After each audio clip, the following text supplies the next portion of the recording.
your definition of death? And why do ghosts or spirits or manifestations happen after a passing? Death is just another evolutionary cycle, in my opinion. But death to its core as a physical manifestation or change is when we are freed from this shell of our flesh body, and our consciousness and the energy that is housed within this vessel is dispersed in some way. But death is just, it's crossing over. It's no physical limitation anymore. Or sometimes it's nothing. It depends on who you are, and it depends on what you choose for yourself. That's why I don't really believe in heaven or hell. I believe in there's something or there's nothing.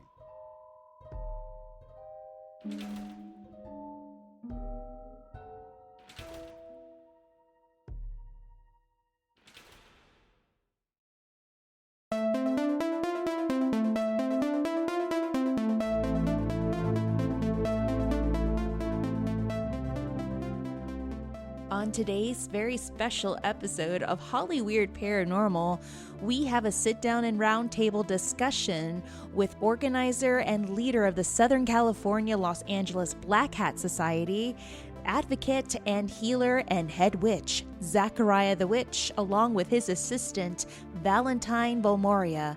Let's sit down with Zachariah and Valentine as we talk about witchcraft, the tools and the knowledge you'll need to start your journey in the craft. Also, their thought on the millennial witch craze. We also talk about the paranormal, spirits, seances, and protection. We also touch on our Halloween episode of Return to the Harris House, where Zachariah and Valentine conducted and led a seance. Want to hear about what they picked up and what they felt? Then you definitely don't want to miss this episode. So gather your crystals and your sage as we cross this creepy threshold with our sit-down and roundtable discussion with Zachariah the Witch and Valentine Valmoria. So let's get Holly Weird with these head witches.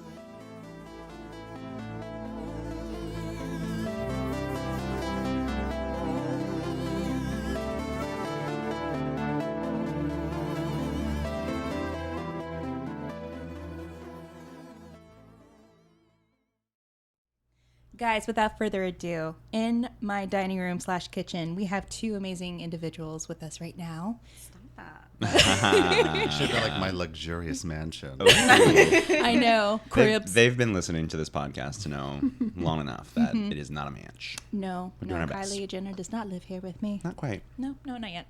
I'm fine But with that. we have here, Zachariah the Witch and his amazing assistant, Valentine. Hi.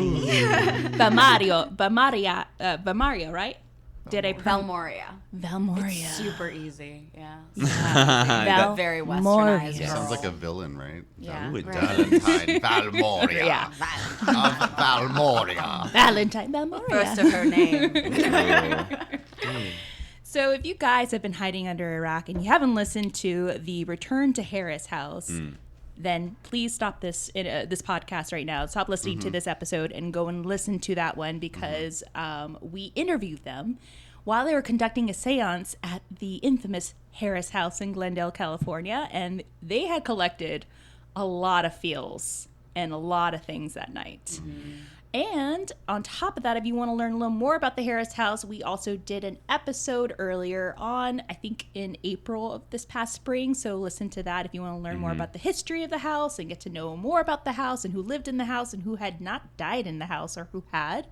Then please stop this podcast and listen to those two. Real quickly, let's go into introductions. Yes. We're going to start with Zachariah the Witch. Oh, Mom. You want to say hi? Give us a little tidbit about yourself.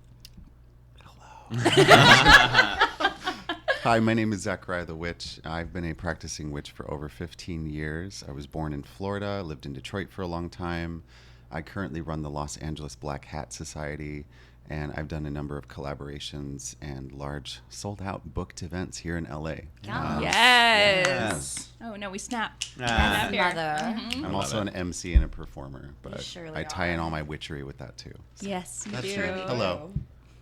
And then we also have his assistant, Valentine, with us. She's also an aspiring ASMR artist. Aren't we all? Apparently. Aren't we all, I know, though, really? shouldn't we? Those people make bank. They do. Yeah. Just Oh my God. eating yeah. and Well, the good smacking and tearing paper. Oh my and- gosh, eating honeycomb though. Oh, Those yes. good- Before I go to those sleep. good mouth I sounds. just chills a little bit. Ugh. Oh, Yeah. honeycomb. Well, I am Valentine Valmoria. Hello. Hi. What? I'm a newly initiated witch. Actually, initiated here by my witch mother, Zachariah. October 15th. Oh, That's my wow. witch Super birthday. recently. Wow. Yeah. Yeah, super duper recent. But She's it's been studying and everything. Yeah, I so. have been That's studying quite awesome. a lot. It's That's been what a I like thing. hearing when I hear people say, I'm studying, Mhm. not I'm a witch. I'm a witch. They're like, oh, how long? Oh, I just got into it last month. I just like Googled it. I So- ordered it from Urban Outfitters On Amazon.com. Like, that was a I Amazon Prime. Ah, Amazon no. Prime that craft. So there you go. So, newly initiated and still very much still studying, still trying to figure out that for me. I'm also a professional dominatrix. And Oh my God. Girl, you stop that. Yes. Stop that reaction right now. This podcast is going to be 4 hours long. I have I- so many questions. I am so ready to answer all your fucking questions. Oh my God, and I'm I'm also so a happy. certified massage therapist. So I work in like physical pleasure and pain. And it all results to healing in the human body. Love that. So here we are. Just to let you know, we got a message on Instagram from a listener that said that he loved your voice. Oh my God. The interview. Yes. He was like, whoever you interviewed, I think it was Valentina or Valentine. Like, she has a really nice voice. And you can enjoy it, but you have to pay for it. You have to pay for It's it. true. Sorry. It's very true. Well, let's just jump into it, shall we? Yes. As part of this initiation into our podcast, let's cross this creepy threshold with your first time. Yeah. With a ghost, actually. Your Ooh. first paranormal experiences. So we've had goodness. guests on here that had shared some creepy stories and some pretty intense paranormal stories, or stories that really haven't left their minds. It has them still questioning. So I love that. starting with you, Zachariah, what was your first experience, or maybe an experience you had that just really creeped you out? I mean, my first experience was in the first 4 years of my life when I had a near-death experience. So true. that Yes, was I heard that story. That's got to be the most jarring of them all because it changed the entire course of my life. I know it did. Wow. It Yeah. really did. But what initiated it after I came back from the hospital was the series of dreams that I kept having, and they were the types of dreams where your mom is like, "What did you just say?" I woke up from a nightmare where a wolf was chasing me, and I woke up screaming. And I don't remember waking up and screaming. That's what my mom says. I came in the room and you just kept screaming, Oh my God. "Grandpa's dead, Grandpa's dead, Grandpa's dead." Oh my God. My grandfather on my father's side died that night at 2 a.m. or 3 a.m. in the Oh morning. my He God. would have been 89 years old, and I was about 2 or 3. So it was really intense, yeah. And then ever since then, it's just been like series of dreams or things that I have interpreted as symbolism that becomes fact. I knew when my mom was pregnant again before she told anybody. Dreamt about it, knew it was a boy. Dreamt about my other brother, knew it was a boy. Dreamt about her miscarriage. Wow. Have met my sister who she miscarried and went into term with, basically. She again did not tell anyone. Sorry, Mom. So it's been a lot of very profound and crazy things, you know. But I really try to be humble with it because it's scary. It's really scary sometimes Oh my God. because you try to be logical, Right. and that's what freaks me out. Is like when I try to put logic behind it, I'm like, I feel like I have schizophrenia or some shit, but I know I That's don't. true. It's I just, feel like it's very hard, yeah. like when you're clairsentient, you just have to clairvoyant. let yourself not go into that mode. Right. Is that how you experience it mostly is through dreams? Dreams is how it started, and then it became like I got weird about physical touch and being around a lot of people. I say I'm agoraphobic or claustrophobic. Yeah. I still am at times, but I've learned how to change that too. Like it's through a lot of psychology and therapy, just learning how to deal with my own shit. But now it's like it's just a knowing. I will literally get a word that just comes out of my mouth, or I'll say something to somebody, and they're like, "Excuse me, do I know you?" And it's like, no, but this message is for you. Wow. But when I channel, that's entirely different. So, but yeah, it's just your gifts evolve the more you use them. That's Well, what right. I I feel. can't Sure. imagine It's like like a a muscle. 6-year-old being like, "Oh, I had this completely under control." Like how Yeah, it young you evolves. are. And if you suppress it, it turns into. I think for some people, it can turn into addiction or habits that are not healthy. It can turn into depression. And I think, again, like we just said, it can make you feel like you're crazy. So if you don't monitor it and stay on top of it or talk to people who can help you through it, I think it could go in a bad direction. But anyway, my first experience was that. And then after that, I guess my first ghost was sometime in middle school. I can't remember what it was, but I skipped school to go to a concert with some high school friends. What concert? Incubus. Yeah, Oh my Oh, course. worth it. Of Worth a course. detention. Super Worth the a possible experience was expulsion. scary. We were all in this girl's house, her aunt's house. She was out of town, and it was in like Grand Rapids, Michigan. And in the basement, I go in the laundry room, and they thought it'd be funny to shut me in there and shut the lights off. Oh, did no one ever show them The Sixth Sense? Like, Right? No. So Seriously. it was the Isn't that same thing. I'm awful? like, please Seriously. open the door, please open the door. And I felt someone behind me. No. And then I come out and I'm freaking out, and her aunt happens to come home, and she's like, what is going on? Why is this person traumatized? And I told her, she's like, the previous tenant committed suicide in that room.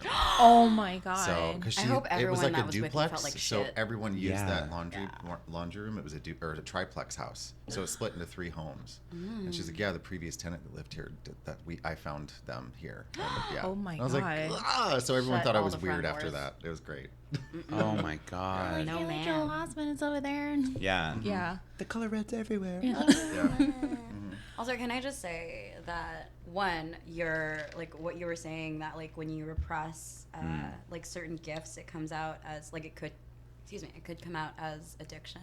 That reminds me a lot of like the Umbrella Academy. Klaus, he was like a total like party Yeah. animal because he could like see the dead. Oh, so yeah. that makes a lot of Yeah, sense. I Mother. didn't think about that. Also, Zachariah actually has a background in psychology. Yes. So like it's not all like woo woo blah blah. Yeah, like not no, new like agey, love Zachariah yourself. actually knows things and has tried to logic shit out. And All the here time. we are. Yeah. Here we are.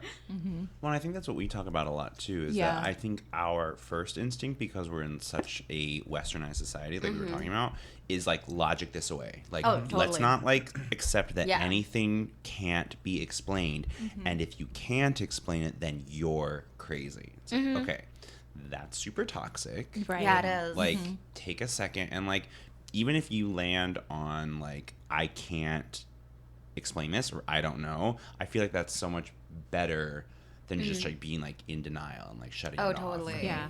That's so funny that you say that though, because like this is rule of 3. This is like the third time this week like where I have had like the concept in my head of like, just because you don't understand something, it doesn't mean that it's not happening.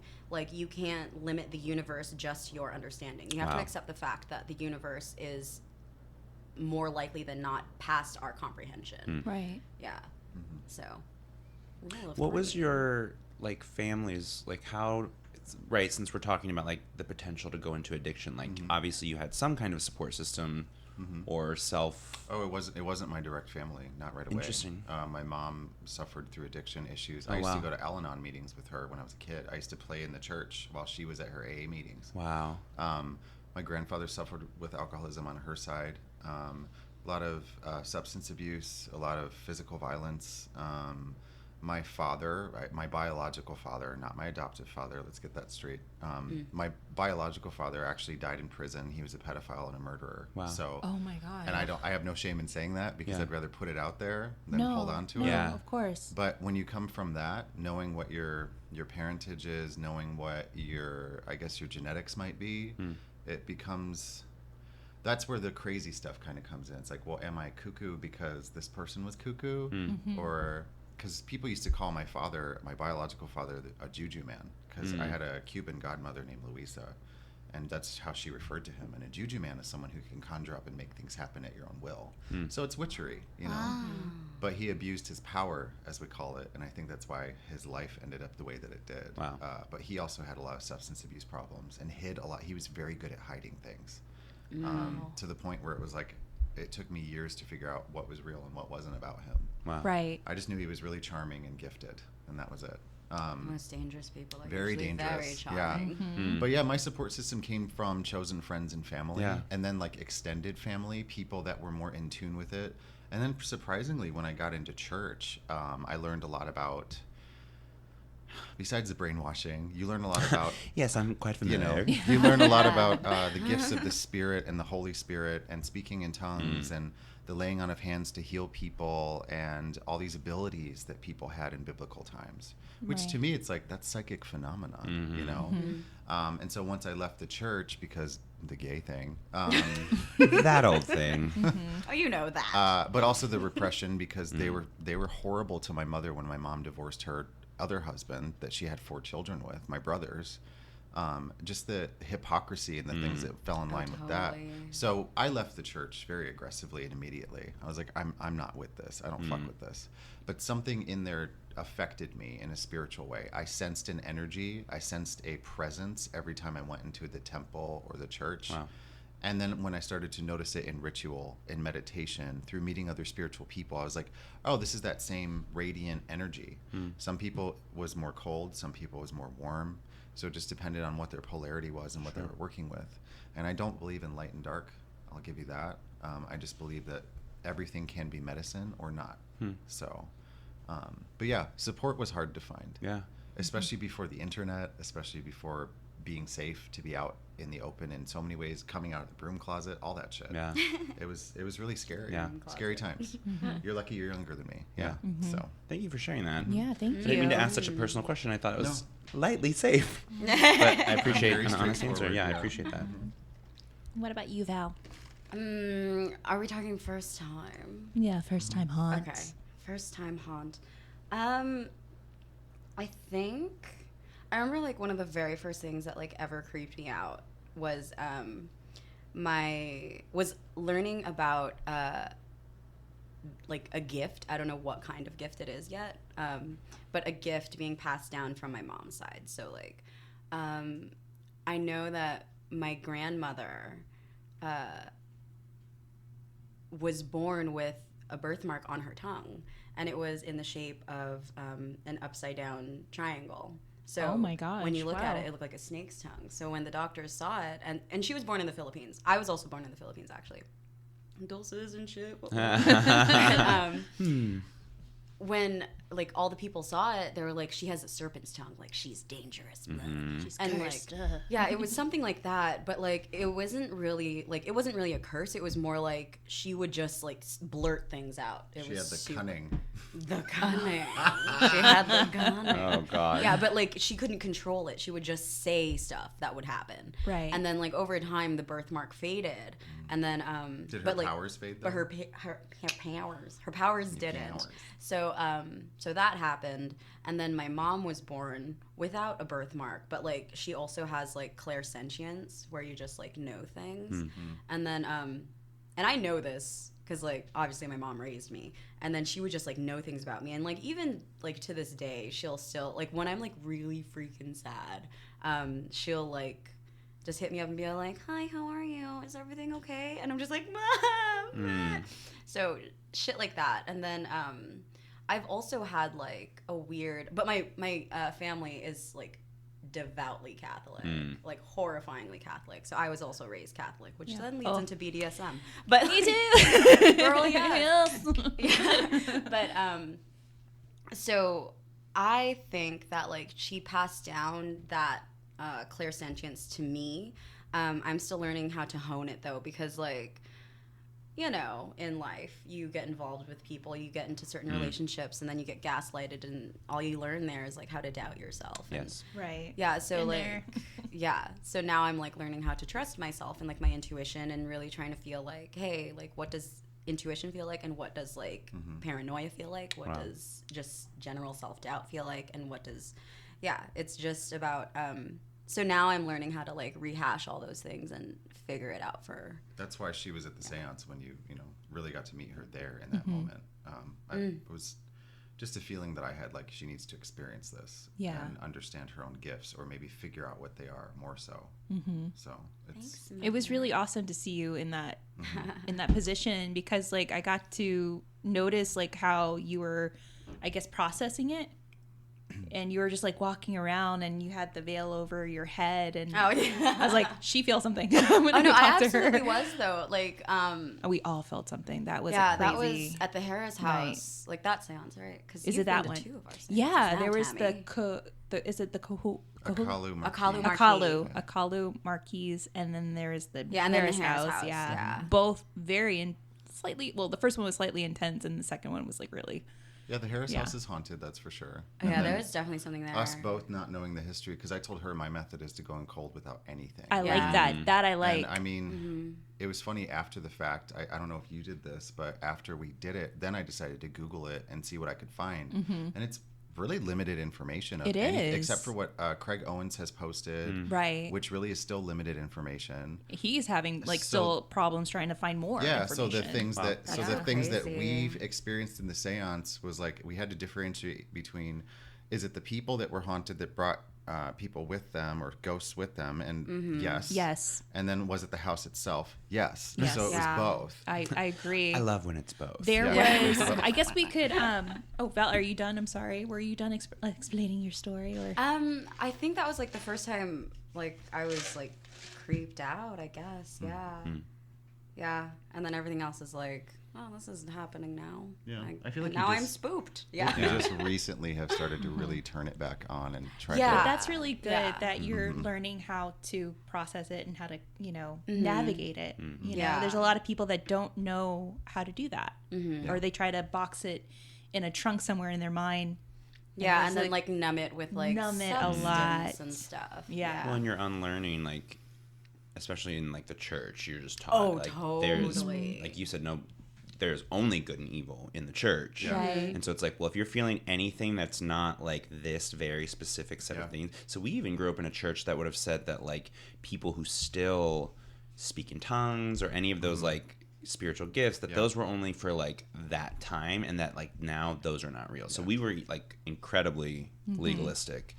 And then like the unlearning process of like, okay, but like I can't deny what I'm experiencing. So like, what the fuck does that Were mean? you also raised Catholic? No, I was actually raised like a subset of Baptist. Oh, okay. Yeah. Were you? Was anyone here raised Catholic? You were, I was yeah. raised Catholic, Girl. went to Catholic school. Yeah, been slapped on the hand by a Yeah, nun. Have you ever been slain in the spirit? No. I was. Wow. Like that whole thing that like you see in like the gospel churches where they like sometimes they'll slap the person and they'll be like, no, like but like That's for the laying on real. of It wasn't hands that. and they knock you out Yeah. with the Holy Spirit. Yeah. A Oh, spirit, it wow. goes into your body. Yeah. Yeah, it's weird. Nobody No, touched nothing me. that intense. No. Yeah, no one touched me. Like no one on the outside touched me, but like I was definitely slain in the spirit when I was 16. It was super crazy. touched. Yeah, but like, and like to this day, I still have like a really hard time. Like, okay, did I just have like a mental breakdown there, or like was that a thing, or what? Because like to me, it felt like in retrospect.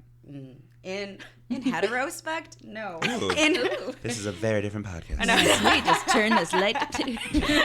In retrospect, Don't worry, you've come to the right podcast Yeah. because we are. I literally can't Zachariah is speak just ever. giving us hand signals. international sign for Paul. It's about to be. Yeah. But like in retrospect, like it's like, oh my god, like no, that was like my very first like intense like spiritual experience. It was Wow. insane, and like to this day, I'm still like, I don't know what happened. I still don't fucking know. Well, and I love, Zachariah, that you mentioned like the early church is completely founded in paganism and Oh, all of the totally. things that Yes. we've appropriated. Yes. So like I'd be in Thank school you. and they would be like Halloween and Easter and all these like Christmas, and you're just like, oh, it's like this about Jesus, and then you like start doing like even the most tertiary amount of research, and Oh, you're totally. like, let's talk about what that bunny stands for, like Easter. Come on now, like Yes. it's so aggressive. They're just like, oh no, just like put the thinnest veneer on, and we're gonna call it Christianity. I mean, even in my family, without naming names, there's specific people on both sides who are devoutly Christian and devoutly just obnoxious. Yeah. But to see them posing with the Easter bunny and then going to church on Sunday with Yeah. their Palm Sunday stuff, and I'm just like, pick one. Yeah. Yeah. Like, make up your mind. Yeah. So my thing is like Happy Zombie Jesus Day. Oh, totally. That's wrong. And I'm like, it's wrong that you're denying so many things that are true. Yeah. And you're denying the fact that like that is the definition of a zombie. Yeah. You are back from the dead. After 3 days, you're dead, bro. Come on. Yeah. No, I understand. That's My some husband superpower. was raised Christian too, and I'm raised Catholic. Grew up in New Orleans. Celebrated dope. every single season, and when we started living together, I remember putting up my Halloween decorations. He's like, "What's that?" I'm like, we're celebrating Halloween, spooky time." And he said, "No, we don't dress up. Like my family and I never dressed up. We never celebrated. Yeah. We never did any of it." He doesn't they don't understand that. Slowly, I'm peeling the layers from him, and he's opening up a little more. We called it the Harvest Festival at our church. We would have a party at the church. yeah, Oh, wow. So kids wouldn't get into trouble on Devil's Night and do stuff on See? Halloween. Yeah. So come in costume. It's fine. Fine. Like, Yeah. Dress up like a scarecrow. Yeah, It's all no, right. I went to but no scary stuff. no, what? Yeah. Yeah, I went to a Christian university, and every Was year. it Lee University? I'm sorry? Lee University? No, it's called Grace. Oh, okay. It's in Indiana, but they're all like sister schools, like Hope, same. Grace, Yeah. probably that one as well. They're all the best. And even as like a 20-year-old, they would be like, "Oh yeah, like Halloween's coming up, and like there's a witches coven, and they kill black cats and kidnap blonde girls," and you're like, "Oh okay." I've never heard that before. Oh, and well, About but the like, blonde? let's Wow. talk about Indiana. No offense to any of our Indiana listeners, but you all know it's quite a So specific is state. Ohio and so is Yep. Michigan. Yeah, Oh, all of it. yeah. And it's just like said as not even like a slander, just like a fact. Like, oh, yeah, that's happening. Don't have a black cat. And you're like, oh, okay. That is so weird. Because you're so, like you said, I think one of you mentioned brainwashing. I feel like that is the perfect word. And you're But just that's like, exactly yeah, what it that's right. is. Like, that's true. That's definitely happening. There's a group. Have you guys heard of the Red Hat Society? The Red Hats? It's a bunch of women that wear red hats, and it's for cancer awareness. the red and purple ones you see them at Target. Yeah, red and purple. Oh, I thought they were the pink ones. That's what that's for. Oh. Right? But in Michigan, where I lived, everyone said Michigan. because they would gather at this woman's house on 3rd and Washington in Monroe, Michigan, and I'm pointing it out.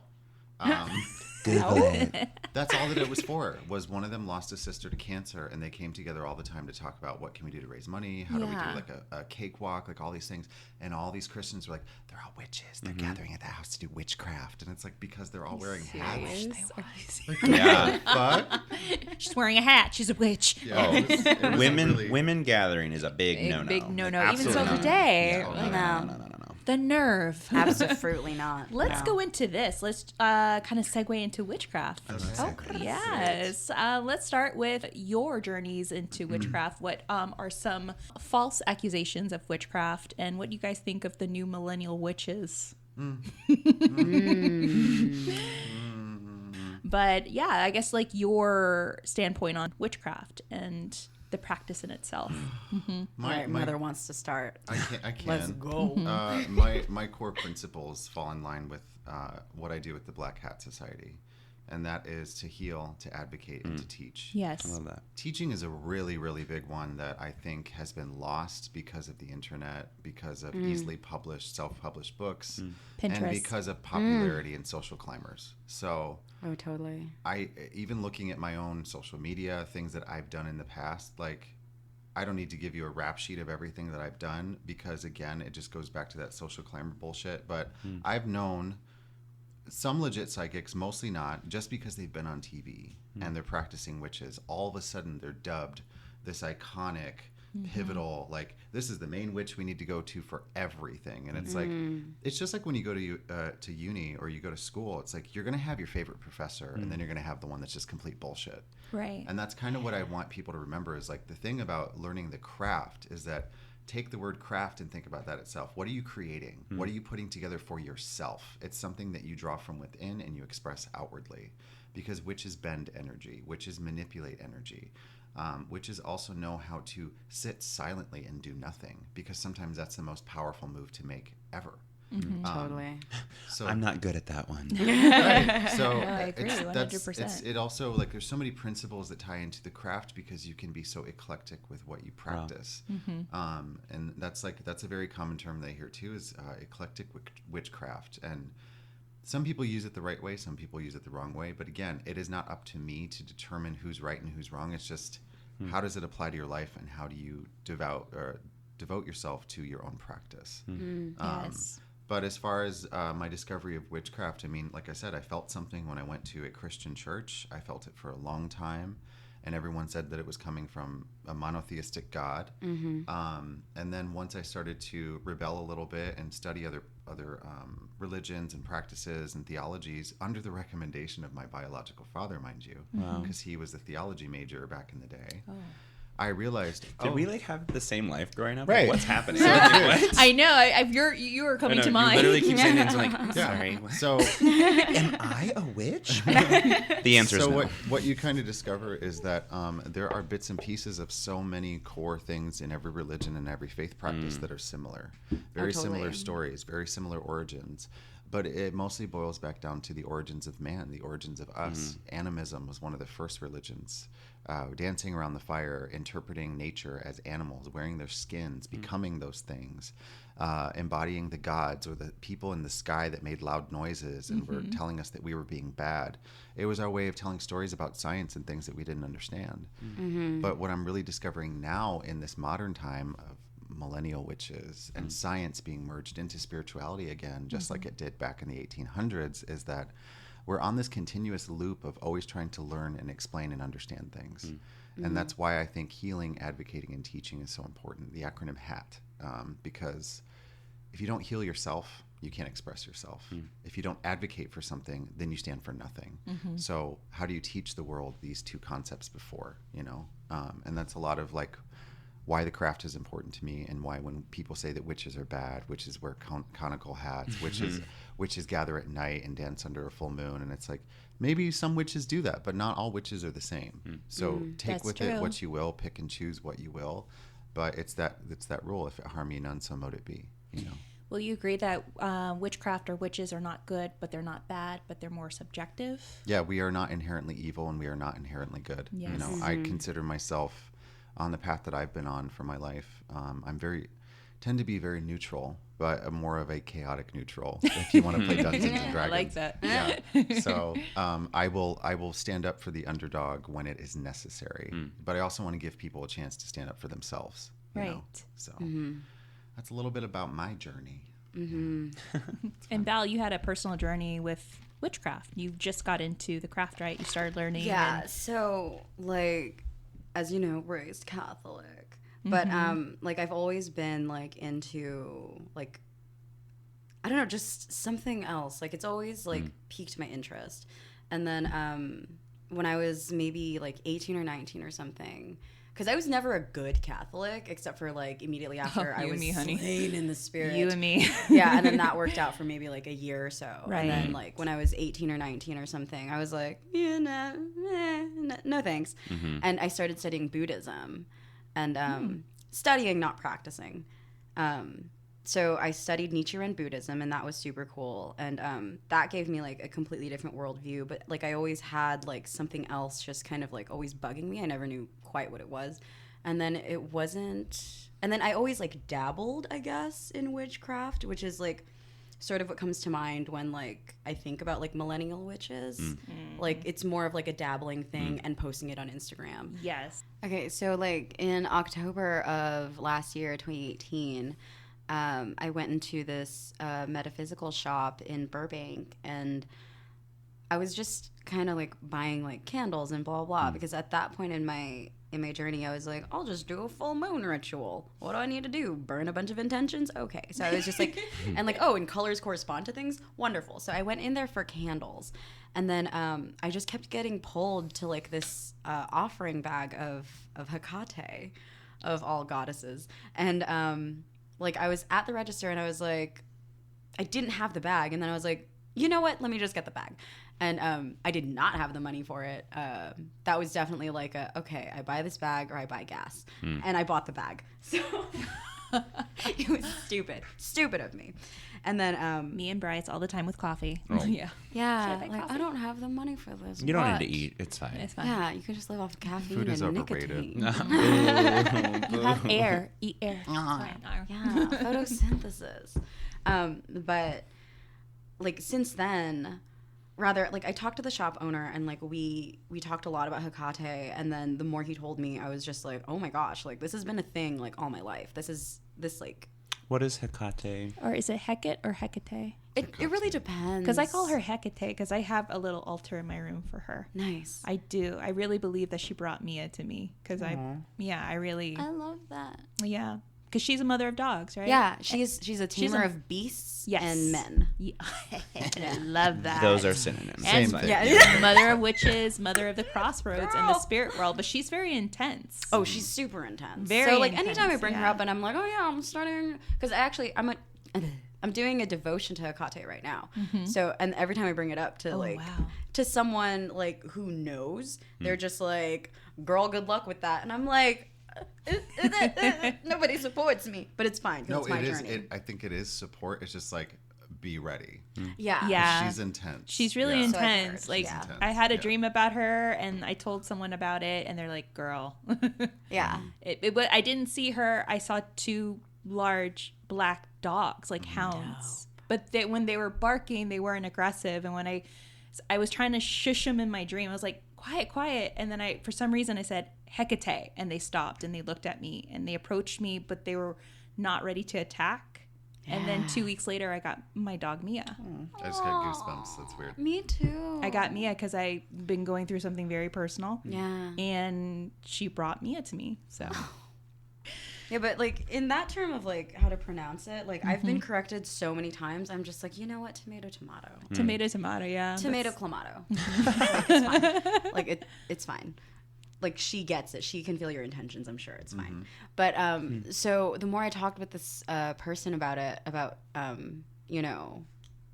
Hecate or Hecate, I just realized like, oh my God, like all my life this has been leading me to this. Like I've always been like very good with like animals, and like keys have always been like a thing for me. Like I used to wear a key all the time, like a very like fashiony, old-fashioned one.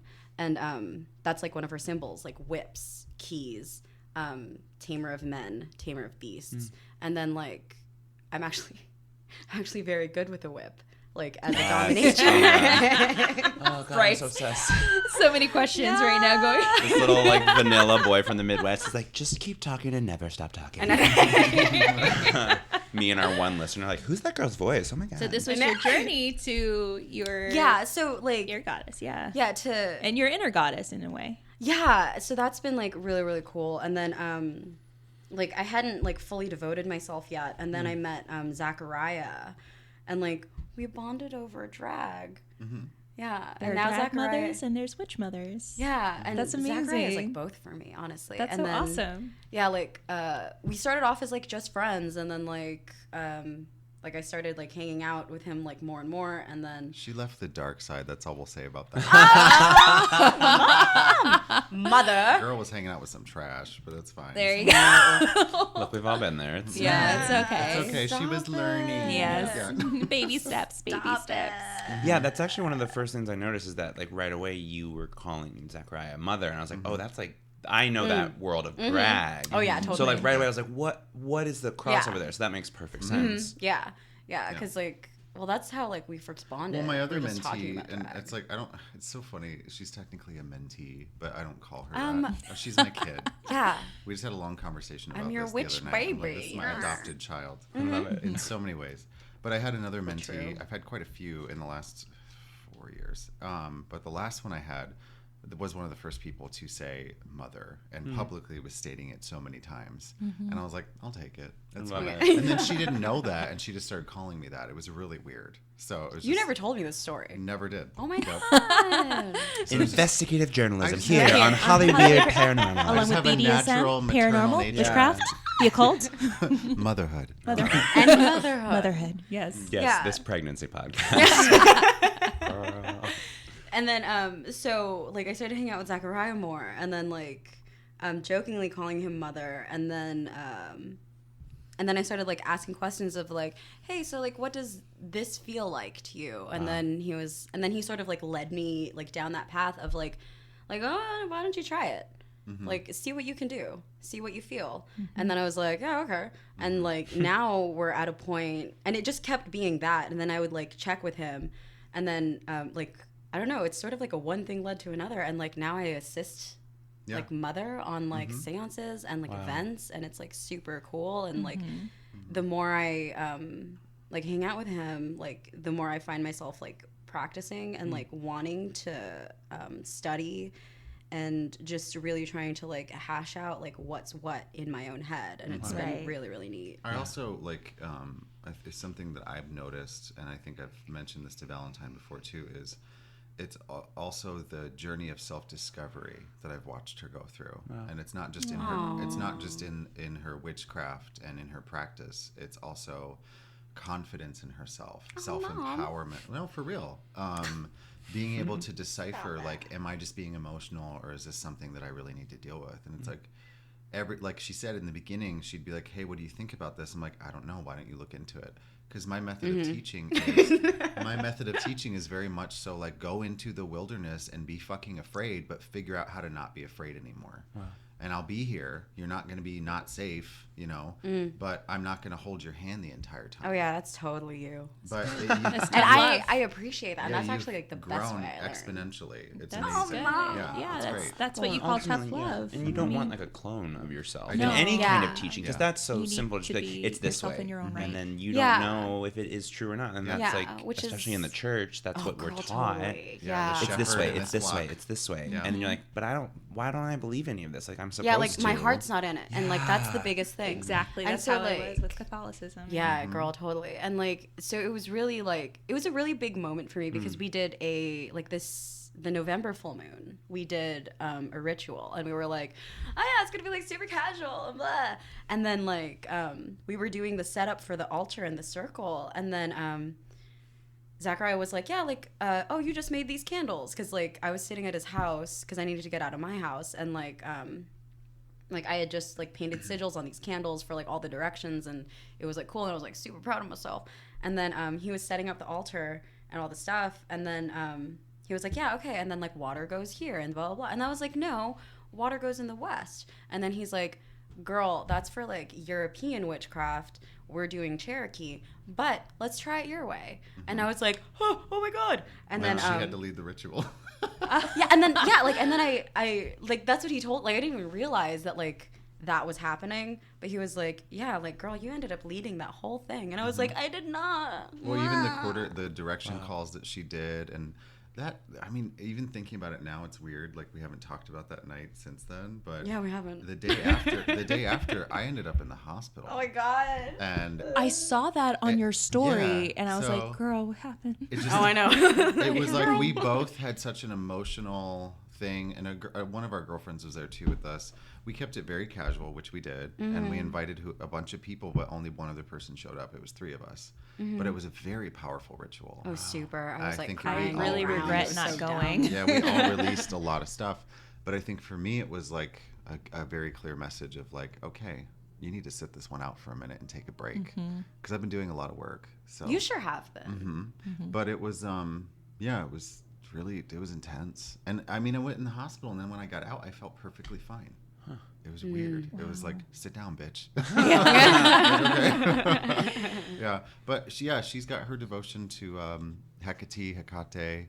And mine has changed over time, because mine originates from Cherokee medicine and the medicine path, which is journeying with animals and finding your inner self and your lower and upper world and all that stuff.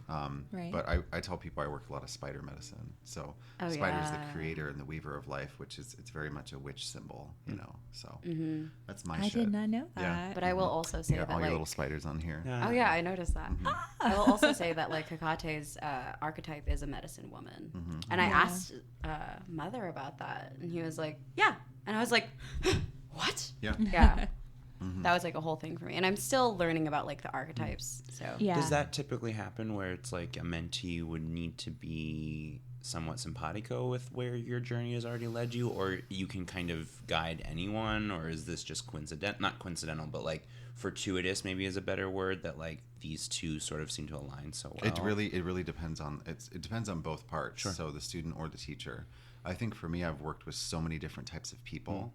Like, I've worked with people who are into satanic witchcraft. I've worked with people who are into Buddhism, but now they're exploring the craft. Yeah. And then I've worked with people who were complete atheists and non-believers. And now all of a sudden they're like, something's happening to me. What do I do? But not everyone goes through the same journey like Valentine has, where they don't find a goddess to devote to or a god. They don't find or even like in hoodoo and stuff, a patron saint or family saint. Not everyone ascribes themselves to those types of things. So as a teacher, it's more my psychology stuff comes in where I'm like, who are you as a person? What works for you in your real life? Because the thing that people disconnect from so often is remembering that the gods and goddesses, if you were to view them as normal day-to-day people, which you should have a relationship with them that would be like they're your friend and you can talk to them at any time. So, I mean, for her to pick Hecate made sense. Wow. It's someone who's stern, who has a lot of wisdom, who's been in both realms of the upper world, the lower world, death and living, and works with animals and tames men. It just made sense. Yeah. And I was like, duh, bitch. Had she come to me and been like... And she did say that. I want to work with Diana, the goddess, and I just want to, like, get into archery and stuff. See, you say that right now, and, like, even now, like, I just feel like, no. Yeah. No. I just can't. Not that I don't have but respect that's where for you Diana, go back to through teaching and learning is like knowing how to trust your own intuition about what feels right for another person, even if they don't. Yeah. Wow. Because I mean, it's like some people talk about how you can't choose a god or goddess unless they call to you. Like some people say Odin, for example, the Norse god. He chooses you. He will send messengers to you. Like he'll send ravens or he'll send animals as a symbol of like, hey, or he'll appear to you in your dreams. Or you'll see yourself with one eye or something that's like all about him and his symbology, right? Odin's never come to me. Freya's never come to me. Like none of those gods or goddesses have ever come to me. Wow. And it wasn't until I moved to LA that I found out what my channel was as far as like the goddess realm. Because I'd been working with Native American practices for so long and journeying and shamanic drumming and all this stuff. And when I got here, this visage of like death kept coming to me. But I knew it was a woman. Even though she was bones and wore a robe, I knew it was a woman. Wow. And then I learned about the Holy Death. And then I learned about Santa Muerte. And I was like, oh. And then I met a bruja and she was like, oh, she's calling to you. That's very uncommon for her to call, especially someone who doesn't have ancestors that are Latin or Latinx or whatever, you know. So it was really, I felt honored. I was really like, this is fucking cool. Wow. Yeah. And then like this little figurine popped up at Santee Alley in this woman's shop. It was the only one, and it's a red Santissimo Muerte with her sickle, her scythe, and she's been on my altar for 4 years now. Wow. And I pray to her every day. I'm just like, cool. Death is my friend. So I work with the dead a lot because of that. It just makes sense. But she's very gentle, but she's also very vengeful if you piss her off. Yeah. So, yeah. You like gotta, any some good of them like are. me. Yeah. Like any Let's good transition woman. to your opinion on the millennial witches. Okay. So I know some of our listeners like to go on Pinterest. They might like to even go on Google on how to do random spells, especially spells for love. Oh, that's very common. Yeah, very common. So what are your thoughts on the millennial witch or people that are approaching witchcraft for the first time? I'll say one thing first and I'll let you go. It'll be quick. My question, it's just a question for people to ponder, is why do we think it's so easily accessible all the time? How come we can just Google it and decide that that's fact? Yeah. You know, what happened to the core values of a lot of things that originated about the craft? It's not even when Gardner came out with Wicca. It's like what was before that? What was the foundation and the principles behind it? It's like when we were talking about Easter. What was the foundation and the principles behind the pagan origins? Where did the pagans get those concepts? Exactly. Where did all these people get all these ideas to gather en masse and do ritual and circle, you know? What is the origin If you don't know the origin, you shouldn't be practicing it, because what if you fuck something up? What if you harm yourself? What if you harm another person? Or what if you're so unaware of those repercussions that you don't even see it and you just continue to do it? Oh yeah, totally. You know, and that's when you said those broken women, those broken people, that's when you meet those types of people. It's like they keep fucking with it and they don't know what they're doing. And that's why things keep getting worse. So just as a little insert, we had to take a little break, and I mentioned to both Zachariah and Valentine that I attended a history of witchcraft. It was a course of 5 classes. It was a really organized, very thorough, very informative group of classes led by Mystic Dylan, who used to work at, now I found out he used to work at the Mystic Museum. And one of the classes that was highly filled up, it was packed, was the spells and crystals class. And there were a lot of women in this class that came in wanting to get their phones anointed. They wanted to learn how to do a love spell. And the first thing that we were taught in this class, the first class, was love is the most dangerous spell. Girl, totally. It is the most dangerous thing to practice because you don't fuck with love. And I mean, what is your approach to coming across spells and crystals for the first time? Like, what do they need to know before they start dabbling with this, especially when it comes to love, especially when it comes to them resorting to witchcraft? I remember I tried to cast my first love spell when I was like in the 4th grade. Like, Yeah. I'm not even gonna lie. But then like you really have to think about it. Like, do you want a boyfriend or a partner or like someone in your life that you have to do magic on in order for them to be in your life? Like, girl, no. Like, no. And that also goes into like you're chasing really hard after something. Yeah. And like in this like case, you'd be like, you know, casting a spell on it, but like you're chasing really hard after it, but that implies that it's running away from you. And when something's running away from you, it's not meant to be in your freaking life. Like, that's just, yeah.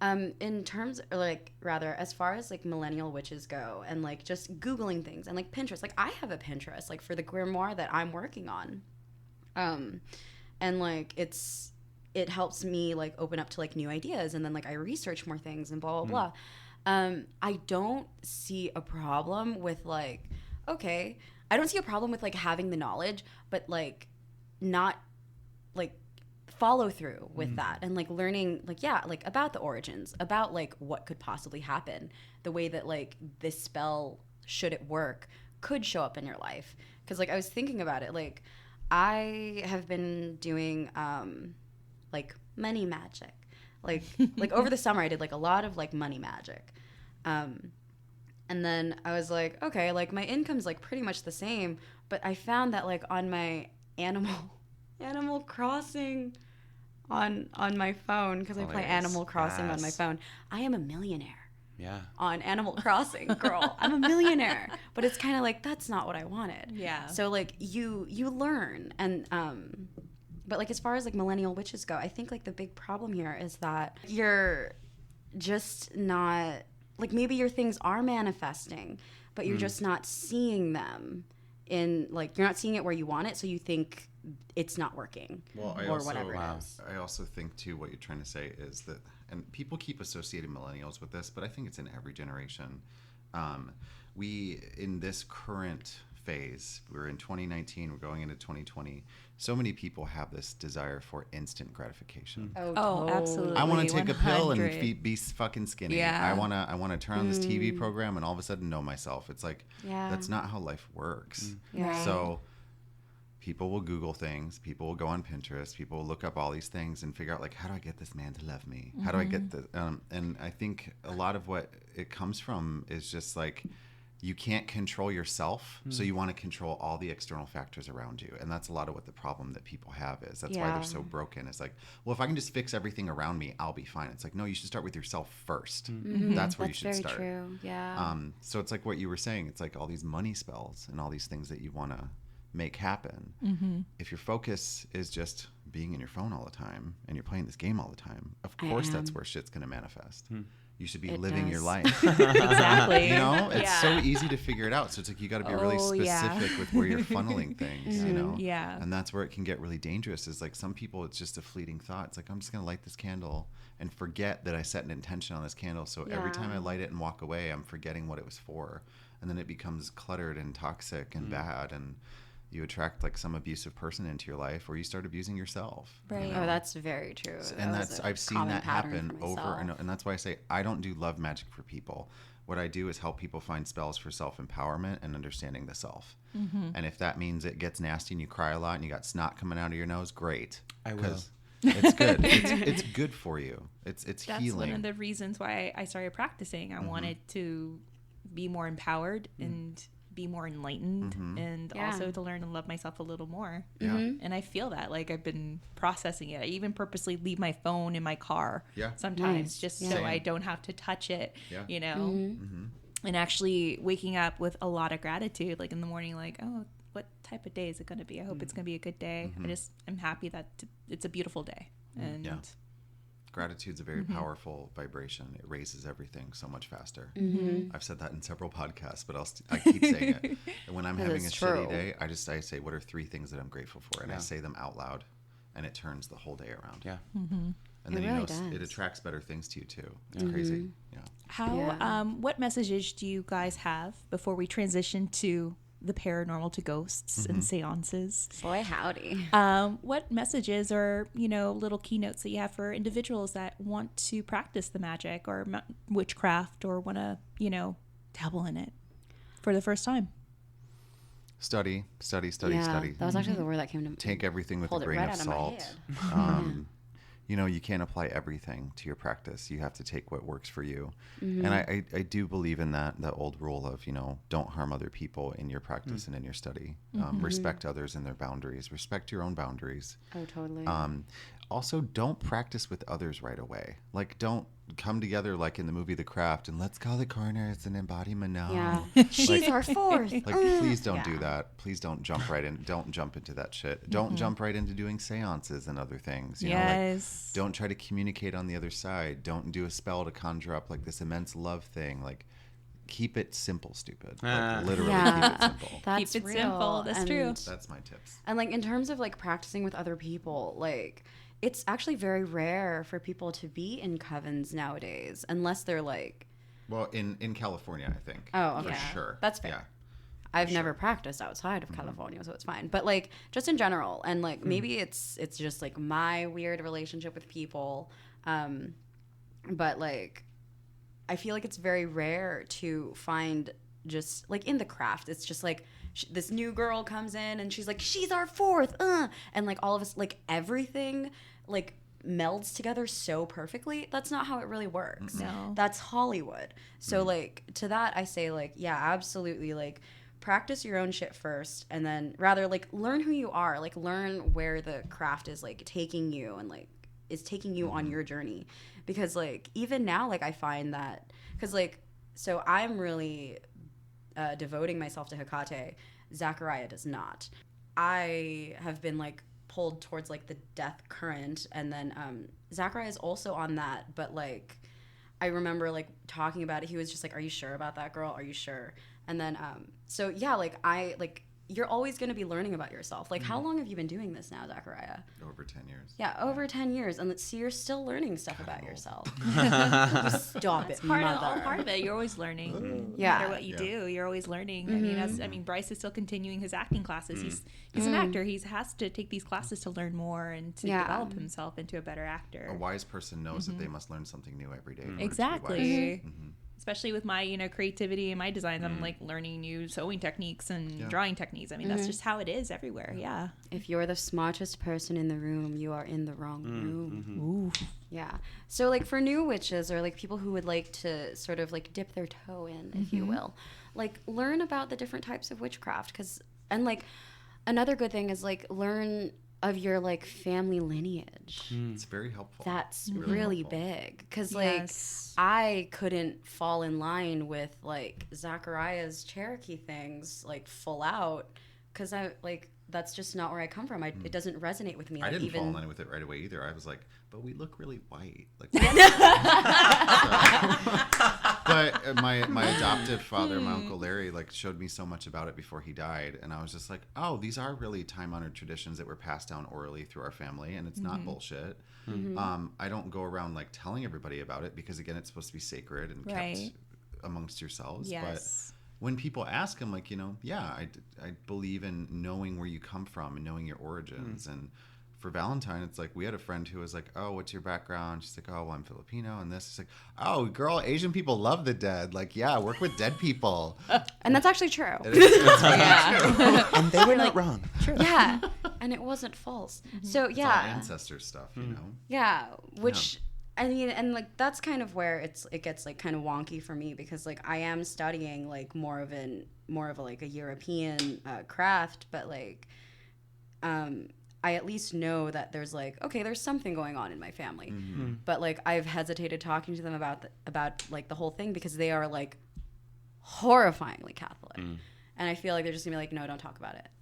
But like Zachariah mentioned to me once, like, yeah, like every family has that like one family member that's like, oh no, yeah, like that person was super weird. And here's why. And it turns out like, oh, they had like abilities or they were into some weird shit and They were stuff. weird because they weren't the normal one. Yes. I'd rather be the weirdo. Me too. Yeah, I'm the weird personally. one in the Yeah. family. 100%. Definitely the black sheep. Black Obviously. sheep.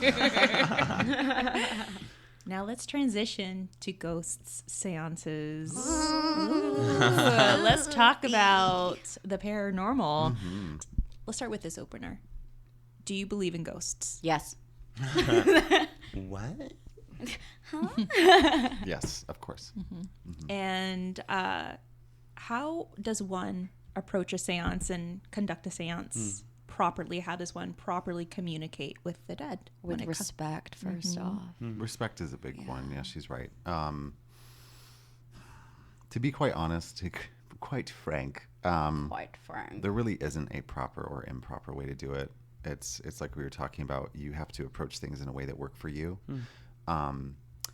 But I think having established rules and guidelines for a lot of people helps keep you safe. There are some people who love to work through chaos. They love to work through scary things happening and having attachments and a spirit lingering. Like some people want that. But that's just irresponsible. I don't. Okay, No. I don't. So, I have one that lingers outside. I'm not even joking. Oh, dope. Yeah. so yeah, a lot of my methodology, it goes back to the spiritualist movement, where a seance was like a parlor trick. It was a fun party that rich, affluent people did. There was always a medium. White people. Yeah, a bunch of white people. We really are quite the worst. I know. They are quite white. You are quite white. Wonder bread. Yeah. Put it on a shirt. But the way it would work was that, they would have these big soirees and have a party and cocktails and be in their parlor, and they'd have a witch not a witch, but they'd have a medium or spiritualist come, and they would try to call out to the darkness and see what spirits came forward. Most of these were completely fabricated, false, phony, chicanery. So, which... It's funny, chicanery. There was a guy who messaged me after the Harris house. No, after a call. No, you're right. The Harris Oh. house. That was And he Colin said, Murphy. you and Valentine blew us away. You were legit. It was real. We experienced things, and we were so worried about it being chicanery and false, and it wasn't. So thank Wow. you. Chicanery. And I was like, I haven't had that word directed I towards love me. That's amazing. that word. But yeah, contacting spirits. I mean, it can be really complicated or really straightforward and boring. So it just depends on how you approach it. And again, please don't just dive into doing that. If you want to bust out a Ouija board and be a dumbass, go for it. I've used them before. Worst decision I ever made in my life. A lot of bad things happened after the fact. And Yes. I'm experienced and seasoned in this shit. It's a big open door that you don't want to open, It's hard to close. And it goes back to what Valentine said. Being in a group or a coven, you have to be very, very particular with who you share your energy and hold a circle with. Totally. So the reason why we have the methodology that we do in the seances that I conduct, I don't know any of those people. I don't know anything about their background, but I do things that safeguard us as mediums and as people who channel to not bring in their bad shit and keep yeah, it there totally. at the location that we're at. And I'm sure that the people who live there appreciate that. Yes. Yeah. But yeah, I mean, I think that answers the question. Yeah. Let's talk about the Harris house. Mm-hmm. In reference to our last episode that we posted on Halloween, you guys did conduct a seance in a very Beautiful and house. you created a safe space. You grounded yourself properly, and you even felt that a lot of people were bringing in things from the outside. Oh, totally. And I remember when I first met you, Zachariah, you brought up a really good point. Sometimes it's not the place that's haunted, it's even people. It can be usually haunted. isn't Yeah. the place, period. Yeah. It's usually not. And those are if it is the place, I mean, what is that? A residual haunting people talk about, or it's a poltergeist, or it's an attachment. But for me, working even in the church, learning to discern spirits, learning to discern what was there, what was present.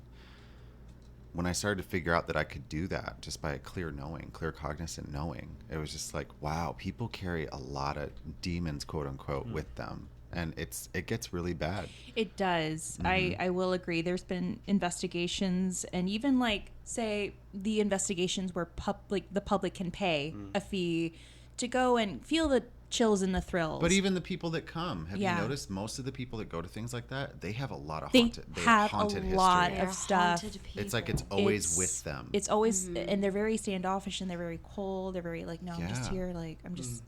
Because they're I not could dealing. feel it. I It's could because just- they are not dealing with their own. They're shit. not Yeah, dealing with I their know own that stuff. Yeah. You even, experienced it, Tammy. Like, Yeah. there were some people at the Harris house that were just like, You just could tell. nope. Yeah, Yeah. you could just. But then they You were feel usually it. the first ones to start crying or have an emotion. Yes. That's the thing Yes. is like, even in seance, it can give you an emotional breakthrough because it gives you closure or it gives you answers that you were not expecting.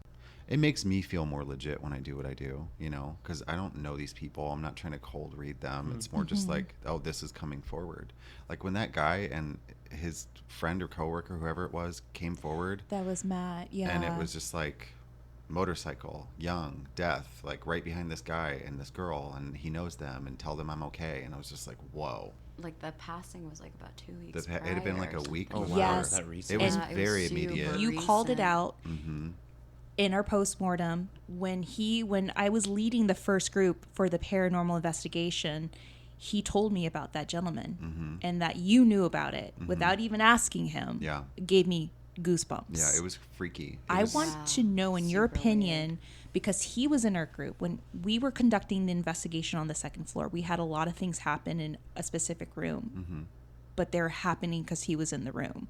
We had the EMF meter going crazy. It was being responsive to us, but I'm wondering if it was because of that specific spirit that was attached to him. Yeah. Because when we had the second group, it was crickets. Yeah. Well, I mean, there's also Yeah. in some cultures, there's a belief that your spirit has the ability to come and go as it pleases in the first 7 days upon death.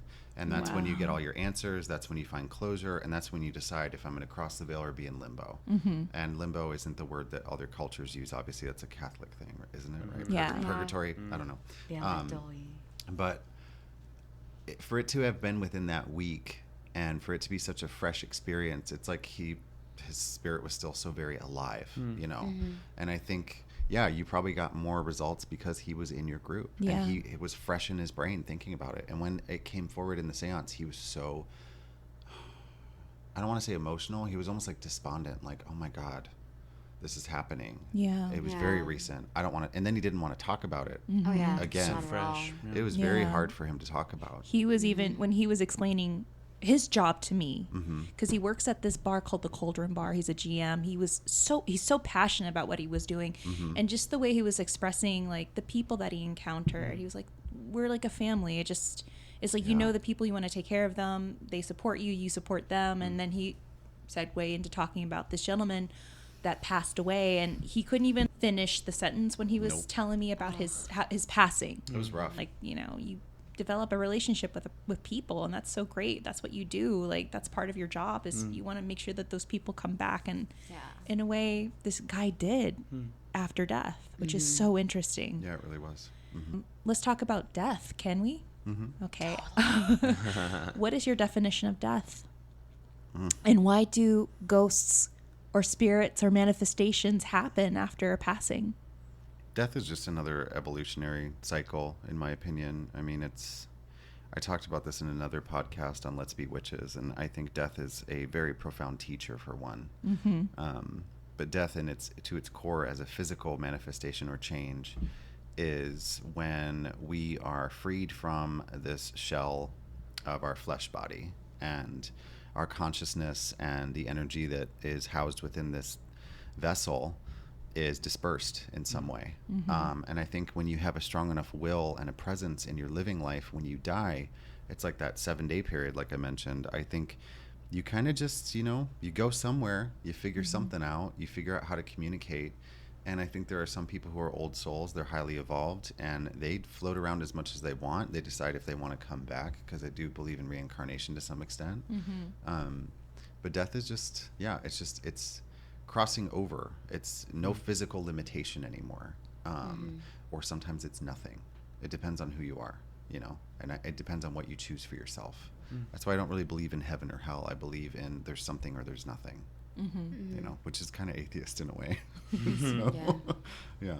What It's about you? also very Buddhist because they believe that like it's your life that is heaven and hell, and like you go through these like 7 or 9 stages, and like when you're, and it's all emotional. So like when you're like in complete despair, like you're in like the last circle of hell, but you're still alive. And then like when you're like super ecstatic and happy, like that level for you is heaven. So it really just depends. And I remember like in the 6th grade, like when I first even heard about like Buddhism or what it was, our teacher was explaining to us that like death to most Buddhists, it's like when you blow out the flame of a candle and then you just disappear. And I was like, yeah, I'm cool with that. Like I actually prefer that train of thought over like, no, then you're gonna like spend eternity like either like bored as anything like up in clouds, or like you're gonna be like suffering in hell. I think it makes more sense when things are cyclical, you know. When you die, if you were to die and then just live out this eternity as like, I don't know, a ghost or a spirit, it's like, that sounds weird to me. I think when you die, you evolve into whatever purpose you have in your non-physical body. And so like when I learned about spiritual warfare and things like that, especially when I was working with people who practice Santeria and do conjure work and do clearings and all these things, what I was finding is that they believe that spirits, aside from gods and goddesses, spirits or ghosts, the Loa and all that stuff, they have jobs. So in their realms or in their dimensions, they might be caretakers of the dead or parishioners. They might be priests. They might be the ones who open doorways for angels to come in. Like they have jobs. So I think in some ways, death to me is also like where you evolve into the next phase without being in your body. So it's like, maybe when I die, I'm going to become somebody's guardian or guide, you know. Maybe when I die, I'm going to be somebody's best friend, but I'll be like their pet parrot. Who fucking knows? But I think that like you evolve into something that becomes just your essence, you know. And I don't think staying in some heavenly eternity makes sense, because then your energy is just stuck somewhere. And that's not how energy works. I think it goes back into the earth. I think it goes back into the sky. I think it's very like all that Native American stuff. It's like everything is a cycle. Everything is a wheel. I was about to say that. It's a cycle. Yeah. Everything has to keep moving. Energy, what's that thing people overuse? Energy is neither created nor destroyed. It just, it is displaced and it goes into other things. It makes so much sense. Like I think it's in China where they believe that like when you die, like your consciousness is no more, but like the energy like that you once were, like goes back to the elements, goes back to like the 4 or 5 elements, like whichever one like they believe in, 4 or 5. So I mean, yeah, like death to me is like a fascinating topic and like one of my favorites, but it's definitely like a really hard thing for me to like define or even really like give like a hard solid opinion on, because there's so many ways to take it. Because there's also like what if death is like, I mean, it's not the end all be all how like most of Western civilization sees it. Like what if it's just passing into the next dimension? Like, you know, what if you're just like a greater being because dimension of it? theory is freaky too, because people talk about that, where it's like aliens are interdimensional beings. When you're dead, you're actually an evolved human that's becoming this, you're on this plane right above us that we can't see. And that's talked about a lot in certain spiritual concept. It's even in Christianity. It's called the powers and the principalities of the air. They are unseen beings that manipulate the energies around living beings. So it's like, which would describe a ghost. It's the same belief, but a different terminology. Yes. Yeah, that exists a lot with death, especially. Do you believe in demons and shadow people? Like, what is your definition of those two entities? I mean, yeah, that's a definite yes. I think the term demon gets thrown around too much. It sure especially does. with Yes, I have ex-boyfriends. TV So it's fine. Zachariah, I will call him what I please. Thank you. He's under my bed. it's actually in my bed. No, let's be very clear. No. I know, girl, no. It's been thrown around a lot. We were just talking about before we started recording the episode about how, geez, it's like every TV show is going in such a dark direction. Yes. Like every haunting is a demonic force. Yes. So that's not the fucking Second case. season of Haunted. It's ridiculous.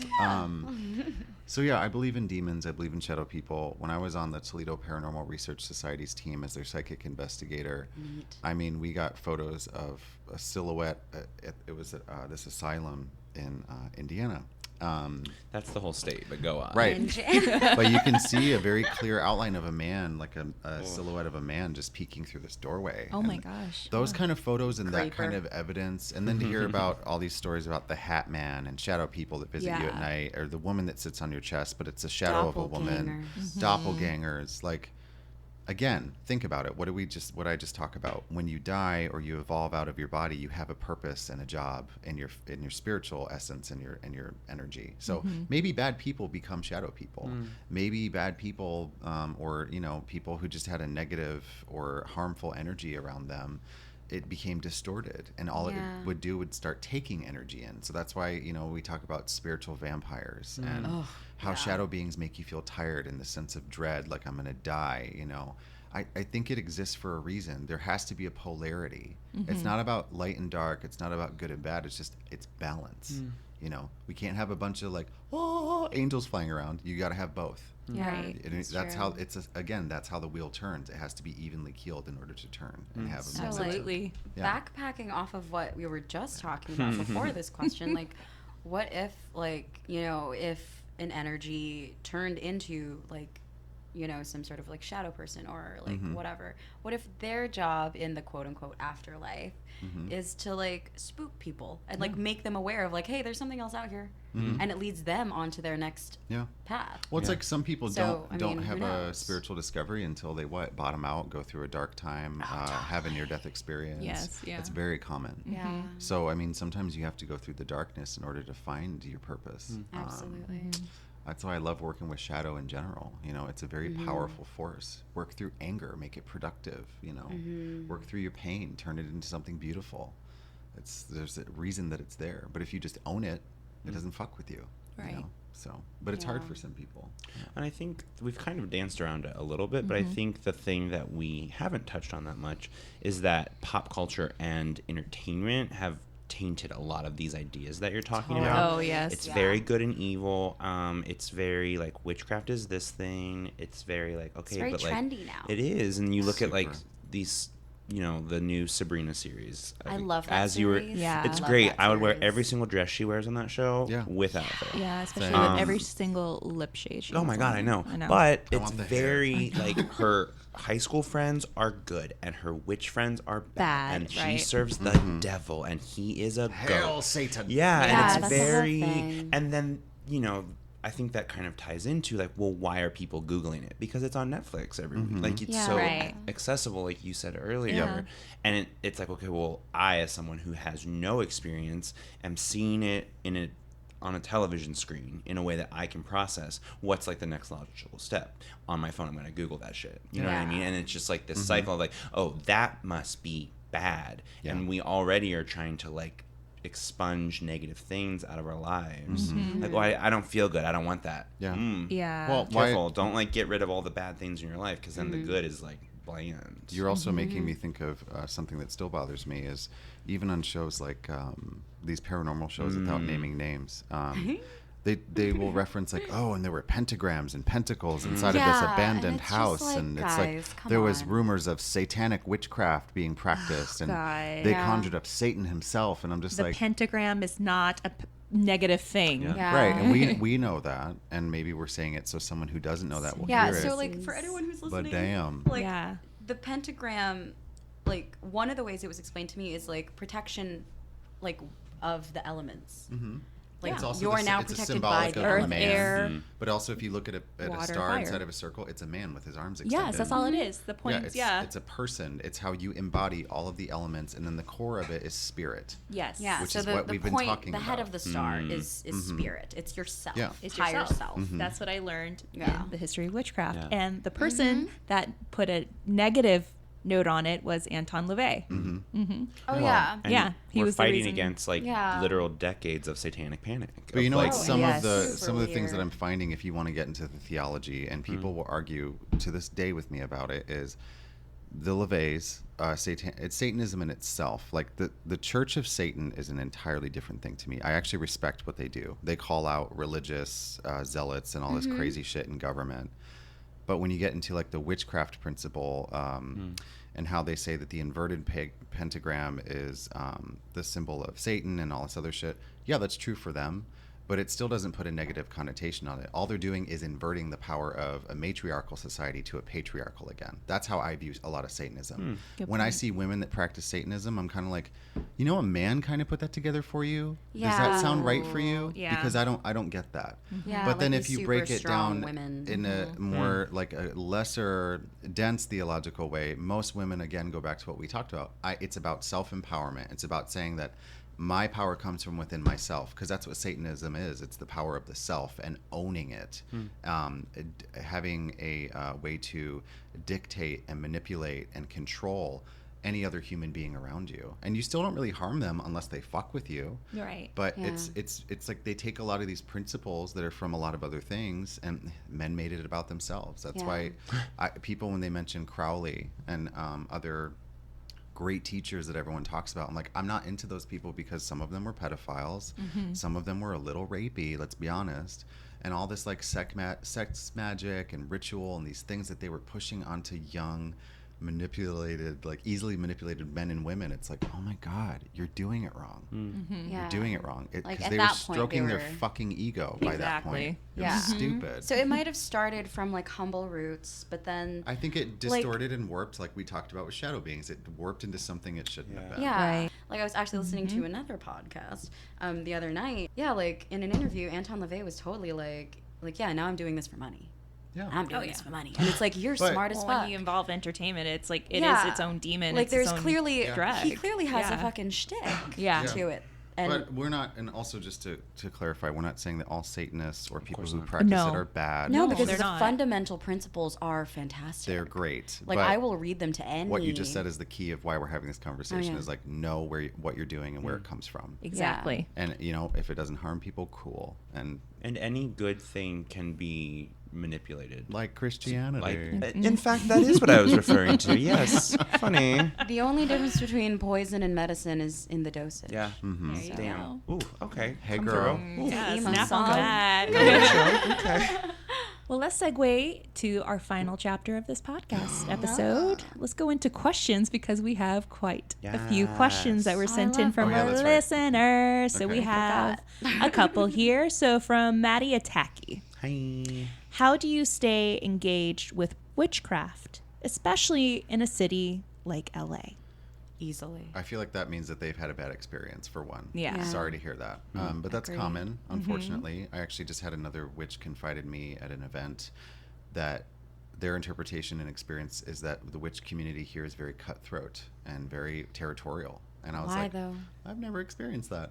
Yeah. Maybe it's because I stay out of it. So I guess Yeah. my approach to witchcraft, to answer the question, is honor yourself, honor your own path, and give no fucks about the opinions of others, because ultimately what you learn and what you apply to your life is for your life. Yeah. Unless you want to be like someone like me or Valentine that's like learning in order to teach and help others and all that, then you have to kind of like figure out different ways to go around it. But right now, if you're just like learning and trying to practice, you can have friends come over, you can do your own little meditation circles, you can do your own thing. Like who's there to tell you that you're doing it wrong? Right. Yeah. I'm not going to. It's like I Totally. told her, like, if that's the path you want to go down, figure it out. And if it seems bad, don't If it do it. doesn't Don't do it. resonate with you. If it doesn't Honestly, resonate though, with that you. is LA. That's not As a just whole, LA yeah. witchcraft. That is LA. That's yeah, an LA LA advice. is like a very jarring place. You have to It be is. tough. You have to be tough, and you have to like protect yourself. Right. Yeah. Yeah. And not be around people who are dragging you down, because God knows the city is full of them. Or social God.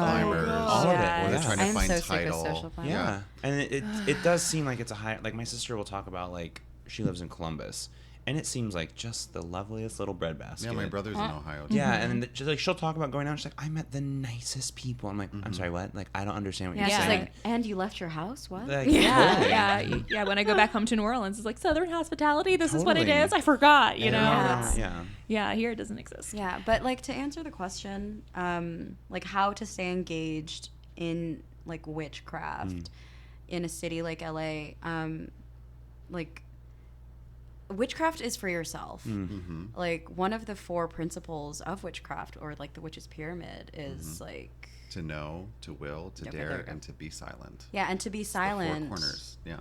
Yeah, like that. To be silent is definitely like a big one that like I'm really focusing on right now, and because shared magic is lost magic. No, like this is for yourself. Remember that it's for yourself. So if you Right. can't like make time for witchcraft, Yeah. then that also kind of tells me that you're not making time for yourself. And like time for yourself doesn't always have to be witchcraft, but like, you know, like real self-care, not just like I've been on coke for 3 days straight and now I'm gonna lay in bed forever.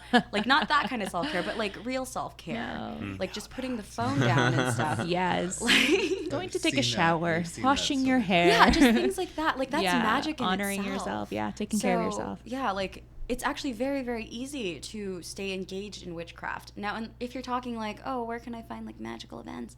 Girl, I have no idea. I'm sorry. Oh No, yeah, no. that Very actually sorry. reminds me. Shout out to the Witch's Voice. They've been online for since 1995, 96, and they just recently shut their website down. It was one of the only resources for witches and pagans. Oh, wow. Since Girl. the 90s, and How now come it shut down? it was privately funded, much like Wikipedia or places like that, Oh, where your yeah. donations contribute to the site. no. But because their sheer volume of people going with traffic to the site was so diminished, they're like, we're closing up shop. Wow.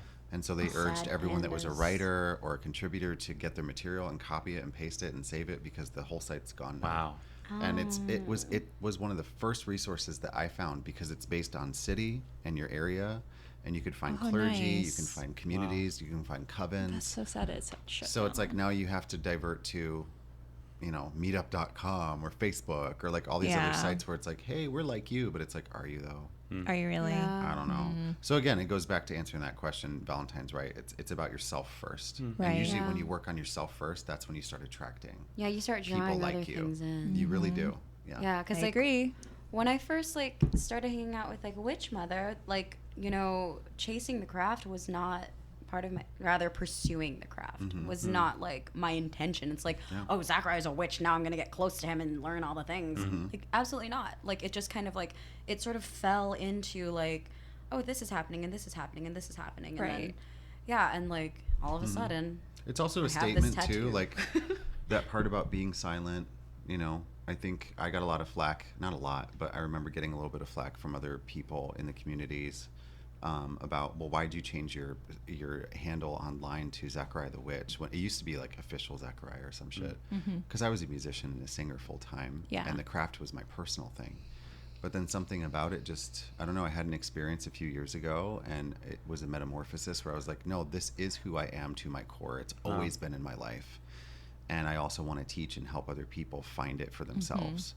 And once I made that switch and I publicly stated that, I didn't feel like I was giving anything away or taking away some amount of power. It was more so just like owning where I was and who I am. And now look what it's done. It's drawn people to me that are searching. Yeah. And I'm honored and humbled to be able to help those people, and it's that's all it is. I don't want my ego stroked. I don't want Yeah. any of that shit. I just want people to be safe. and also when you You know. teach, you like it's inevitable that you learn. So I'm learning a lot every day. Totally. Yeah. The more you learn. Doo-doo-doo-doo. Second question. How do you properly cleanse your home? Crystals, ?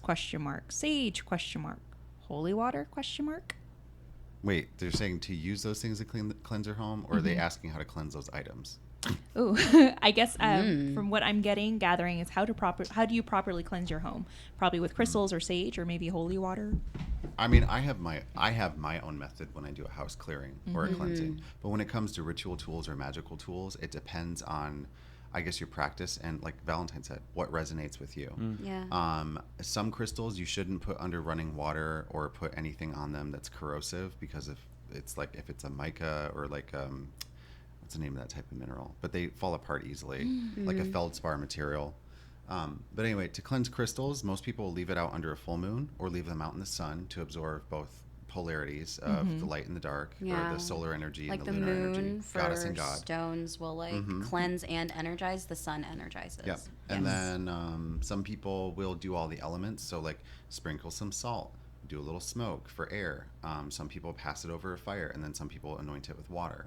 Like those are ways to fix or anoint them or recenter them. With the elements. But the most common with crystals, and I didn't really get into crystals until Now on the main stage. Yeah. I didn't really get into using them until like in the last 5 or 6 years. And I learned through a friend of mine who does Reiki. Her name's Bobby. She's in Arizona.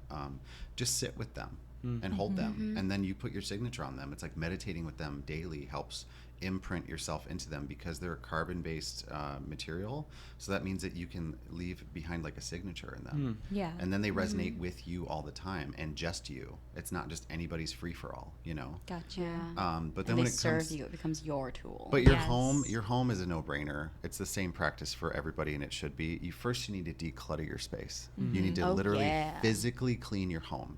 Get rid of shit that doesn't, like Marie Kondo that Come shit. on, Marie Kondo. It's true. For real. Get rid of the things that don't serve you. Do that first because that gets rid of physical and spiritual clutter in your life. Oh, totally. And then the second one is what resonates with you, what makes you feel empowered to be able to tell things to leave or to be able to do a hard reset of your home. And then the third one is what tool do you need to use? Is it holy water? Is it sage? Is it Palo Santo? Which, by the way, please don't. It's endangered. Yeah, there's alternatives, friends. Use any alternative that's an astringent, cleansing, you know, something that you find in the metaphysical area and research it. That's where you can Google it and be like, oh, okay, cool, this works. I can buy it at the store and make a bundle, you know? Yeah. But clearing your home should be pretty easy. And I usually, for myself, out of ritual, I go counterclockwise 3 times, do the same thing 3 times. If it doesn't work, then I do it again. And then if it doesn't work, I'm fucked. I need to get help. Yeah. Which has never happened to me, but that's why usually I end up stepping in and going to somebody's home to clear their home. Yeah, just quick tangent though about Palo Santo. Yes, please, because this just came into light. Like a lot of people have been expressing, like, do not buy it. Yeah. It's endangered. And it doesn't mean it's a bad tool. No, it's not. It's just endangered, y'all. Environmentally, and like part of like witchcraft is also like caring about your environment Not and to harm, yeah, because like, you know, we get our powers from the elements and like it's about respecting Mother Gaia or whatever you may call her, Mother Earth. Yeah. And so yeah, like I have a list of like things that you can use other than Palo Santo, and they're all like environmentally like sustainable and like so please stop buying Palo what are the Santo. 5 things? Let me go into Sage comes in a multiple amount of varieties. Yeah. Lavender works great. Rosemary. Yes. Juniper's Juniper's awesome. Cedar's great. Well, and I think this goes back to an early point that you guys were making, is if you just accept the first thing that you are able to find on Pinterest, not that those are bad tools, but if you don't look at the ramifications, if you don't look at how you could be hurting other people without your awareness, if you just stop at step 1, that's not the full picture. Right. You have to know, like, okay, but am I doing more harm than good? And if so, like, what action can I take to, like, not be that person? Yeah. So alternatives to endangered Palo Santo and white sage to use for smudging. Cedar, mugwort, rosemary, sage, sweetgrass, lavender, and juniper. And you can also use sound, like Zachariah uses sound all the time. I use a tambourine. I use clapping. I scream. Yeah, so clapping, drums, It bells, disperses bowls. energy. Yeah. A clearing Sweetgrass, intent. though, I'm a little... I don't know. Maybe I'm particular because of the Native American stuff, but sweetgrass is usually not used for banishment. It's usually used for calming the home and bringing a blessing into the home. So if you move into a new house, we usually put a braid of sweetgrass over the door, or we'll burn a little bit of it and leave it over the door as a way to bring in more prosperity and love and soft energy. Right. You know. But it's not something you use to clear things out. It's used to call ancestors. It's used to call to appease spirits. But it's not like, get the fuck out of my house. You know? Right. It's not one of those. Yeah, it's not like that. It smells good, though. I love the way it smells. Yeah. Let's see. Here's another one from Angel Simboy. Hi. How do you feel about reversed cards and tarot readings? For some reason, I will not read them as reversed. I used to, but then it seemed always negative. I read that other people never read them as reversed as well. Just wondering your thoughts. Who are these other people, and why do you always think it's a negative thing? That's what we talked about earlier. Is life is about balance, man. So if you're not doing what you need to do in order to get your shit together, of course the cards are going to be like, no, bitch, stop doing this, bitch. Get out of there, bitch. What the fuck? Also, you a bitch. That's what I realized. That's what I realized. Like when I've done readings for so many people, and it's no judgment at all. I sincerely mean that. It's just when you keep getting the same questions over and over and over again when people sit in front of you at any situation, except some of my one-on-one clients. It's kind of just that same air of like, I don't know what I'm doing, and I'm so frustrated that I think the other person in my life is the only answer. Like, how do I make them love me? Do they love me? How serious is it? Where's my love life headed? And it's just like, do you like yourself, though? Yeah. Do you love yourself, though? And so when I do a lot of those readings and there's reversals, because I don't always use tarot, it's there to teach you something. Right. It's something that you are not paying attention to. And most people who are like, oh, I don't like it, it's really negative. It's like, then you're in that house of people who believe that there's only positive and negative things. And that's your problem, is that you have to have both in order to grow. Yeah, And like that's my answer to that. I've never heard that, like, sometimes people just don't read the reverse cards. I've never heard that in my life. And, like, mind you, Zachariah just gifted me, like, my very first tarot deck, like, ever. So I'm still very much, like, learning, and, like, I'm actually reading up on the Kabbalah right now and, like, all this blah, blah, blah, blah. But anyway, like, to hear that, like, you're not reading reversed cards because it has a negative connotation, like, why, like, if the deck is trying to tell you something, like, why would you ignore that? Especially, like, if it's something bad, then I definitely want to know, because, like, tarot is not, like, rather, it is divination, but it's not like, this is definitely going to happen. It's like, no, this is definitely going to happen if you keep going in this direction.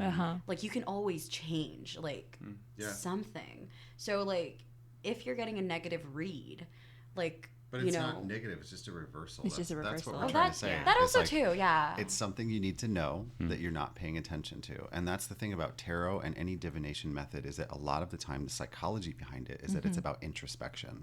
It's your subconscious giving you a trigger or something to show you that you need to fucking work on. And that's the truth, you know? So many people, it's like we talked about earlier.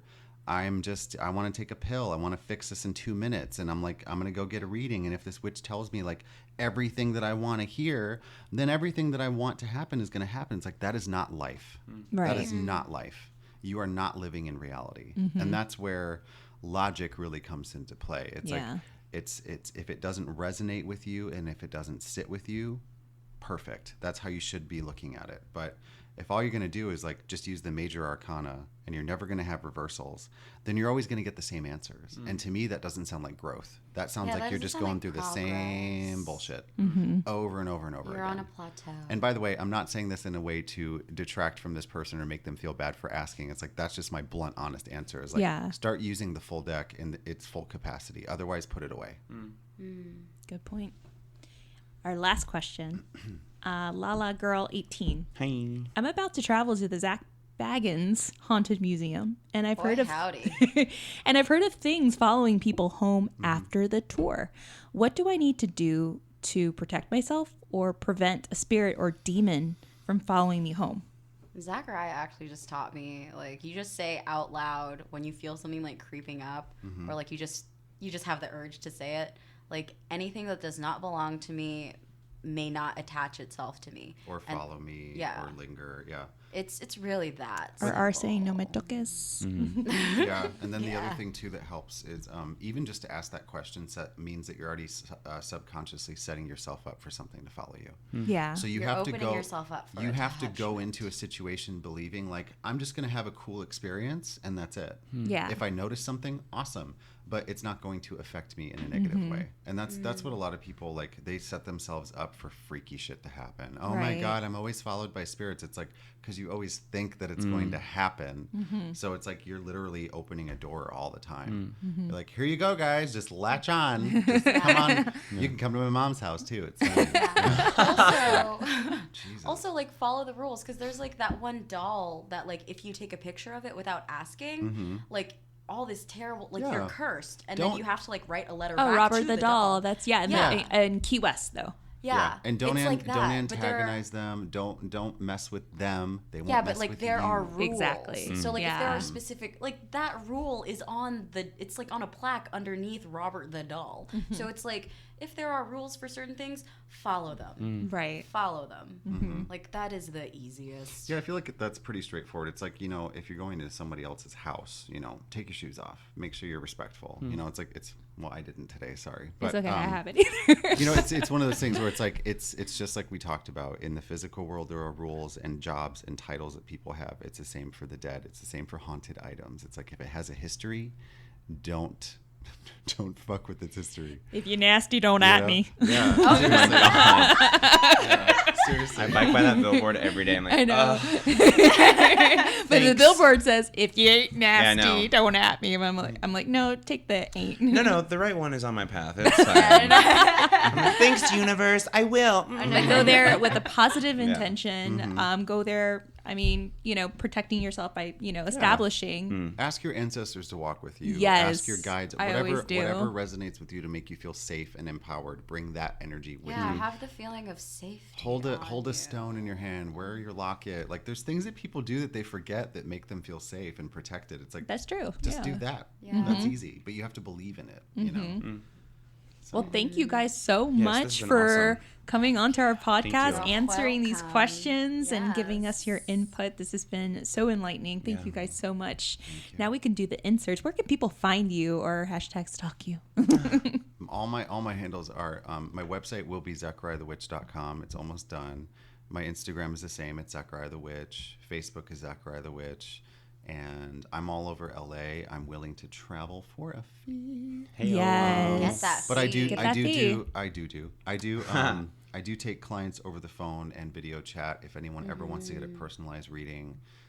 That's numerology, tarot, oracle cards, intuition, whatever you want to call it. It's Like, all on your Instagram. this is yeah. what I do for a living full time. This is my life. My bread and butter.